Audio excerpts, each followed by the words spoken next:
Trending లో Harihara Veeramallu trailer, Puri Sethupathi shooting start, Ranveer Singh Dhurandhar first look release. ఈ interesting film news తో పాటు ఇండస్ట్రీ హ్యాపెనింగ్ అప్డేట్స్ బ్రీఫ్ గా చూసేద్దాం.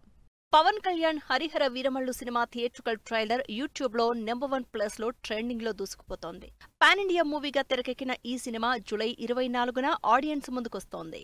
చిరు అనిల్ సినిమాలో తన స్పెషల్ రోల్ పై స్పందించారు విక్టరీ వెంకటేష్. గెస్ట్ రోల్లో కనిపించే ఈ పాత్ర ఎంతో ఫన్నీగా ఉంటుందని సినిమాపై అంచనాల్ని పెంచేశారు వెంకటేష్. పూరి సేతుపతి సినిమా షూటింగ్ లాంఛనంగా ప్రారంభమైంది. సంయుక్త మీనన్ హీరోయిన్ గా నటిస్తోన్న ఈ సినిమా పూరి కనెక్ట్స్ బ్యానర్ పై పాన్ ఇండియా మూవీగా తెరకెక్కుతోంది.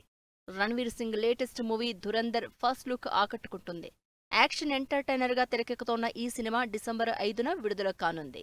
RK Sagar upcoming movie the 100 trailer ఆకట్టుకుంటోంది. Misha Narang, Dhanya Balakrishnan key role play చేసిన ఈ సినిమా ఈ నెల 11న థియేటర్స్ లోకి వస్తుంది. ఎస్జే సూర్య డైరెక్షన్ లో తెరకెక్కుతోన్న కిల్లర్ సినిమాకి సంగీతం అందిస్తున్నారు music director AR Rahman. Interesting subject తో పాన్ ఇండియా మూవీగా వస్తోన్న ఈ సినిమాని శ్రీ గోకులం మూవీస్ బ్యానర్ పై గోకులం గోపాలన్ ప్రొడ్యూస్ చేస్తున్నారు. కోర్ట్ ఫేమ్ శ్రీదేవి కోలీవుడ్ లో ఎంట్రీ ఇవ్వనుంది. తన రెండో సినిమాకు సంబంధించి పూజా కార్యక్రమం గ్రాండ్ గా జరిగింది. ప్రజెంట్ ఈ ఫోటోలు సోషల్ మీడియాలో వైరల్ అవుతున్నాయి.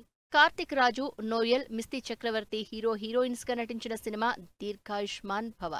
త్రిపుర క్రియేషన్స్ పతాకంపై తెరకెక్కిన ఈ సినిమా ఈ నెల 11న ఆడియన్స్ ముందుకొస్తోంది. తన రెండో పెళ్లి విషయంపై క్లారిటీ ఇచ్చారు రేణుదేశాయ్. రెండో పెళ్లి చేసుకోవడానికి తాను మానసికంగా సిద్ధంగా ఉన్నానని చెప్తూ మరికొన్ని సంవత్సరాల పాటు వేచి చూడాలని నిర్ణయించుకున్నట్లు చెప్పారు రేణుదేశాయ్.